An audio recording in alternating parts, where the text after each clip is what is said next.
महाराष्ट्र में बीजेपी के लिए इस बार लोकसभा चुनाव के बाद विधानसभा चुनाव में भी सब कुछ आसान नहीं है और इसीलिए एक एक चीज का फैसला दिल्ली में अमित शाह कर रहे हैं। अमित शाह के घर पर कल भी एक बैठक हुई और उस बैठक के लिए आधी रात को पहले देवेंद्र फडणवीस वो पहुंचते हैं, उनके पीछे पीछे अजीत पवार पहुंचते हैं और फिर भी ये बैठक हो नहीं पाई। क्यों नहीं हो पाई? क्योंकि बैठक में एकनाथ शिंदे नहीं पहुंचे थे और एकनाथ शिंदे फिर पहुंचे। उसके बाद में बैठक की शुरुआत हुई। बैठक की शुरुआत हो गई, बैठक पूरी भी हो गई, संपन्न भी हो गई, लेकिन बैठक खत्म होने के बाद में ना अजीत पवार ने कुछ कहा, ना देवेंद्र फडणवीस ने कुछ कहा और ना ही एकनाथ शिंदे ने कुछ कहा।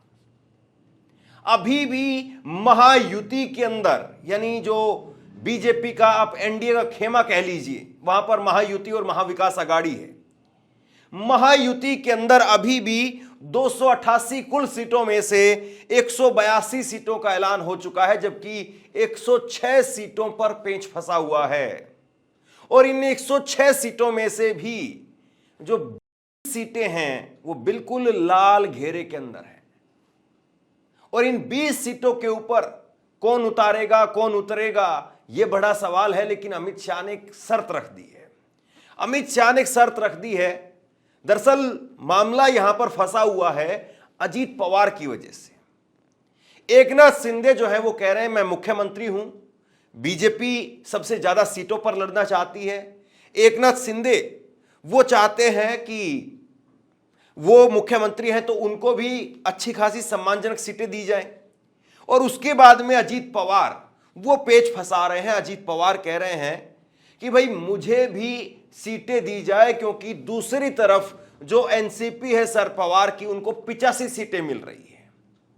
लेकिन जो बीजेपी के अंदर की खबर है वो आपको बता रहा हूं। बीजेपी के अंदर की जो खबर है वो ये है कि बीजेपी 151 सीट पर लड़ना चाहती है और एकनाथ शिंदे उनको 85 सीटों के आसपास मनाया जा रहा है। ये कहा जा रहा है कि देखो भाई, उधर उद्धव ठाकरे जो सीएम फेस है एक तरीके से महाविकास आघाड़ी के, इंडिया गठबंधन के, उनको भी 85 सीट मिली है, तो आप 85 सीट रख लीजिए। लेकिन ये 151 सीटें बीजेपी की, 85 सीटें एकनाथ शिंदे की, और इनको अगर आप जोड़ दें तो सिर्फ 52 सीटें बचती हैं। 288 में से फिर 52 सीटें बचती हैं। किसके लिए? वो 52 सीटें बचती हैं अजीत पवार के लिए। लेकिन वो 52 सीटें भी अजीत पवार की नहीं है। उन 52 सीटों में से भी अजीत पवार को, रामदास अठावले को भी देना पड़ेगा और बाकी के जो छोटी पार्टियां हैं उनको भी 52 सीटों में से देना पड़ेगा। यानी 54 विधायकों के साथ में अजीत पवार उधर गए। अजीत पवार की जो एनसीपी उस वक्त में थी पिछले विधानसभा चुनाव में, वो जीत करके आई, 40 लेकर के चले गए अपने साथ में।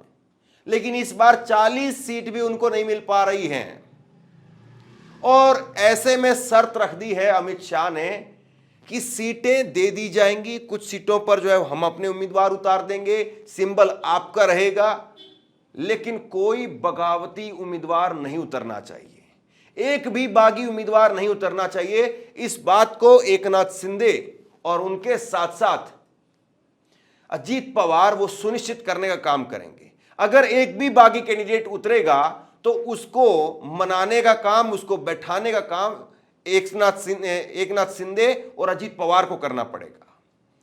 जो अभी 106 सीटें बाकी हैं, 106 सीटों में से करीब 83 सीटों पर फिर भी मोटे तौर पर एक सहमति तीनों के बीच में बन गई है।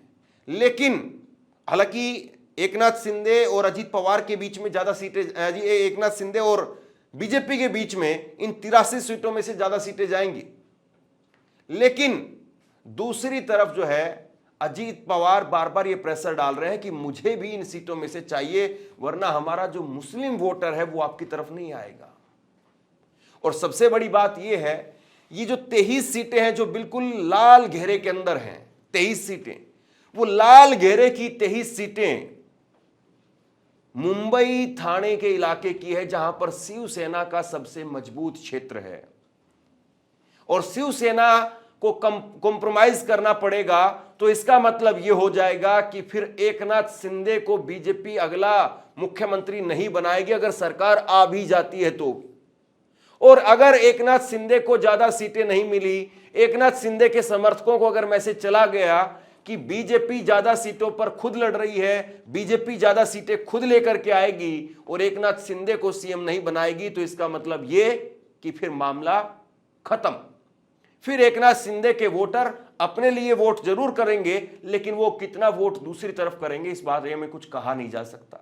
एक और बड़ी खबर मैं आपको दे दूं, छगन भुजबल के भतीजे हैं, समीर भुजबल नाम है इनका। छगन भुजबल बड़े नेता एक वक्त में माने जाते थे कि एनसीपी में शरद पवार के बाद में, और ओबीसी चेहरा है वो छगन भुजबल। तो छगन भुजबल जो है वो करता धरता है, लेकिन छगन भुजबल के भतीजे समीर भुजबल ने इस्तीफा दे दिया है और समीर भुजबल इस वक्त में महाराष्ट्र मुंबई के अंदर अजीत पवार की जो शिवसेना है उसकी मुंबई इकाई के अध्यक्ष थे। और जैसे ही उन्होंने इस्तीफा दिया, इस्तीफा देने के बाद में उन्होंने नांदगांव सीट से निर्दलीय उम्मीदवार के तौर पर पर्चा भर दिया। और यही अजीत पवार की इस वक्त में दुखती रग है। जितने कैंडिडेट निर्दलीय तौर पर पर्चा भरते चले जाएंगे, उतना अजीत पवार को सीटें कम मिलेंगी। जितना अजीत पवार को सीटें कम मिलेंगी, उतना अजीत पवार के ऊपर तलवार लटकनी शुरू हो जाएगी। एक और बड़ी मुसीबत अजीत पवार के लिए आ गई। शरद पवार ने बारामती का हिसाब चुकता कर दिया है।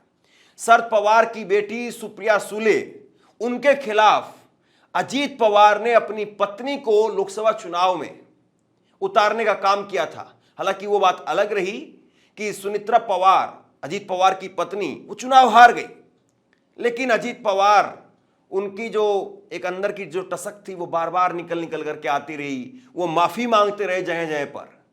अजीत पवार जो हैं, अजीत पवार, अब उनका सामना होगा शरद पवार के परपोते से, और जिनका नाम है योगेंद्र पवार। एक युवा चेहरा है, पहली बार चुनाव लड़ रहे हैं, और शरद पवार ने वहां पर योगेंद्र पवार को चुनावी मैदान में उतार दिया है। योगेंद्र पवार वहां से बारामती से चुनाव लड़ेंगे और एक तरीके से बारामती की जो सीट है फिर से बड़ी जबरदस्त तरीके से हॉट सीट बनने वाली है। इस सीट पर क्या होगा, ये सबकी निगाहें इस सीट पर लगी हुई है। और दूसरी बड़ी बात आपको मैं ये बता दूं कि बारामती की सीट पर अगर अजीत पवार हार गए तो समझिए कि पूरी जो शिवसेना है, माफ कीजिए ये एनसीपी है जो अजीत पवार के पास में है, वो पूरी एनसीपी वो इधर चली जाएगी शरद पवार के खेमे में। क्योंकि चुनाव से 2 दिन पहले आपको पता होता है कि चुनाव से 2 दिन पहले आखिरी में लोग पूछते हैं माहौल किसका बना है, और अगर माहौल अजीत पवार का नहीं बना तो फिर अजीत पवार को जितनी भी सीटें आज बीजेपी दे रही है उन सीटों पर पानी फिर सकता है, ज्यादातर सीटों पर। और अमित शाह इस बात को समझ रहे हैं, और इसीलिए अमित शाह वो अजीत पवार को कम से कम सीट देना चाहते हैं।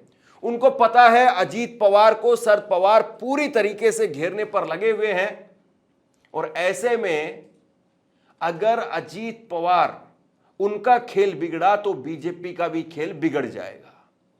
और इसीलिए वो 40 सीटों से ऊपर नहीं देना चाहते हैं। इस बीच में कल ही 45 सीटों पर शरद पवार ने अपने उम्मीदवार उतार दिए। 45 सीटों पर जितेंद्र आवाड़ बड़े नेता हैं शरद पवार के एनसीपी के, उन्होंने भी कल जो है वो नामांकन भरने का काम किया। 45 सीटों पर कल शरद पवार ने अपने उम्मीदवार उतारे, और देर रात एक लिस्ट सामने आई जिसमें कांग्रेस पार्टी ने अपने 48 सीटों पर उम्मीदवार उतार दिए। और इससे पहले 2 दिन पहले उद्धव ठाकरे की शिवसेना 65 सीटों पर अपने उम्मीदवारों का ऐलान कर चुकी है। यानी कुल मिलाकर के 158 सीटों पर अभी तक महाविकास आघाड़ी ने अपने उम्मीदवारों की घोषणा कर दी है। और पहले ही फॉर्मूला साफ है कि 85 सीटों पर तीनों लड़ेंगे, 15 सीट जो है उस पर बाद में निर्णय होगा, यानी आखिरी में बिल्कुल, ताकि बगावत का और दूसरे किसी को मौका ना मिले। और 18 सीटें वो दी जाएंगी जिसमें समाजवादी पार्टी है, पीडब्ल्यूआई है और उसके साथ साथ लेफ्ट की पार्टियां हैं, आम आदमी पार्टी को भी एक सीट की बात चल रही है। तो इंडिया गठबंधन इस बार हरियाणा वाली गलती महाराष्ट्र में करने के मूड में नहीं है। एक और बड़ी खबर जो है वो इस बीच में निकल करके सामने आई सुप्रीम कोर्ट से। सुप्रीम कोर्ट के अंदर कल अभिषेक मनु सिंघवी वो पहुंचे और अभिषेक मनु सिंघवी ने एनसीपी का जो सिंबल है, ओरिजिनल सिंबल, घड़ी का सिंबल, उन्होंने कहा कि ये घड़ी का सिंबल फ्रीज कर दिया जाए। शरद पवार की तरफ से वो वहां पर अपनी पैरवी कर रहे थे। शरद पवार की याचिका है कि घड़ी का सिंबल फ्रीज कर दिया जाए। सुप्रीम कोर्ट ने इसको लेकर के कहा कि घड़ी का सिंबल फिलहाल के लिए हम फ्रीज तो नहीं कर सकते हैं, लेकिन एक बड़ी शर्त सुप्रीम कोर्ट ने अजीत पवार के सामने रख दी। अजीत पवार को सुप्रीम कोर्ट की तरफ से कह दिया गया कि आप घड़ी का सिंबल इस्तेमाल तो कर रहे हैं, लेकिन जो पर्चा होगा उस पर्चे में आपको लिखना पड़ेगा कि ये घड़ी का सिंबल इस वक्त में विवाद का विषय है, सुप्रीम कोर्ट के अंदर विचाराधीन है। ये बात आपको लिखनी पड़ेगी, सुप्रीम कोर्ट की बात जो है वो आपको लिखनी पड़ेगी। और एक ये बड़ा कानूनी पचेदा जो है वो अजीत पवार के सामने आने वाला है, क्योंकि ज्यादातर जगह पर ऐसा अक्सर होगा नहीं, क्योंकि लोकल जो कैंडिडेट होता है वो इतनी बातों को गहराई से, छोटी छोटी चीज़ों को मानता नहीं है। और फिर बाद में आपको पता है कि ऐसी चीज़ों को उठा करके, पंपलेट उठा करके 10-20 सीटों के अगर उठा करके सुप्रीम कोर्ट में लगा दिए गए तो सुप्रीम कोर्ट फिर कुछ भी फैसला ले सकता है, क्योंकि अगली सुनवाई होनी है 6 नवंबर को। और 6 नवंबर को जब अगली सुनवाई होगी तो सोचिए कि अगर 20 तारीख को वोटिंग होनी है, 20 नवंबर को वोटिंग होनी, 23 नवंबर को रिजल्ट आएगा, तो 20 नवंबर को वोटिंग से पहले अगर 6 नवंबर को अगर सुप्रीम कोर्ट ने ये सिंबल को लेकर के अगर कुछ कह दिया तो फिर क्या किया जाएगा? फिर चुनाव आयोग के सामने मुसीबत खड़ी हो जाएगी कि चुनाव आयोग आनन फानन में क्या सिंबल देगा। खैर, इसकी कितनी संभावना है कितनी नहीं कहा नहीं जा सकता, लेकिन अभी भी बहुत कुछ बाकी है। दूसरी तरफ बीजेपी के नेता और पूर्व मंत्री चंद्रकांत पाटिल, उन्होंने कहा कि मोदी जी को 400 सीटें नहीं मिल पाई लोकसभा के अंदर, और इस बात का दुख है महाराष्ट्र के लोगों में। महाराष्ट्र में जो कुछ नतीजे निकल करके सामने आए लोकसभा चुनाव के, वैसे नतीजे विधानसभा चुनाव में नहीं आएंगे। उन्होंने कहा कि बीजेपी 28 सीटों पर लड़ी और बीजेपी सिर्फ 9 सीटें जीत पाई, 23 सीटों से लड़कर के 9 सीटें जीत पाई। लेकिन इस बार जो है वो अलग चुनाव के नतीजे रहेंगे। और इसके साथ साथ उन्होंने जो बड़ी बात कही उसको सुन लीजिए। उन्होंने कहा महाराष्ट्र के लोगों को इस बात का दुख है कि वक्फ बोर्ड बिल जेपीसी के अंदर भेजना पड़ा। मतलब कुल मिलाकर के वो वही मुस्लिम वाली जो कैसेट है उसको निकाल करके टेप रिकॉर्डर में डाल करके उसको बजाना चाह रहे हैं कि अगर मोदी जी होते 400 पर तो फिर ये वक्फ बोर्ड का जो बिल है वो जेपीसी में नहीं जाता। और इस बार 5 अगस्त को जैसे 370 को हटाया, जैसे राम मंदिर का फैसला, ऐसे ही जो है वो इस बार वक्फ बोर्ड बिल का जो है वो निपटारा हो जाना था। अभी भी जो मुद्दे हैं अगर बारीकी से देखेंगे तो वो कहीं ना कहीं जिस तरीके से घूम रहे हैं और जिस तरीके से उनको घुमाने की कोशिश की जा रही है, आप यकीन मानिए कि महाराष्ट्र के चुनाव में जितनी खिचड़ी पक रही है वो समझना अपने आप में बहुत टेढ़ी खीर है। एक तो 6 पार्टियां हैं वहां पर, 3 पार्टियां इस तरफ बड़ी पार्टियां, कांग्रेस, फिर शरद पवार, फिर उद्धव ठाकरे, और उस तरफ वो भी 3 बड़ी पार्टियां, बीजेपी, अजीत पवार और एकनाथ शिंदे, और फिर उसके बाद में बागियों का खेल। तो बहुत कुछ जो है वो महाराष्ट्र में अभी निकल करके सामने आना है। और इसीलिए बीजेपी फूंक फूंक करके कदम रख रही है कि आखिरकार महाराष्ट्र में किस तरीके से गोटी सेट की जाए। और इसके लिए सारी बैठकें हो रही हैं दिल्ली में अमित शाह के घर पर।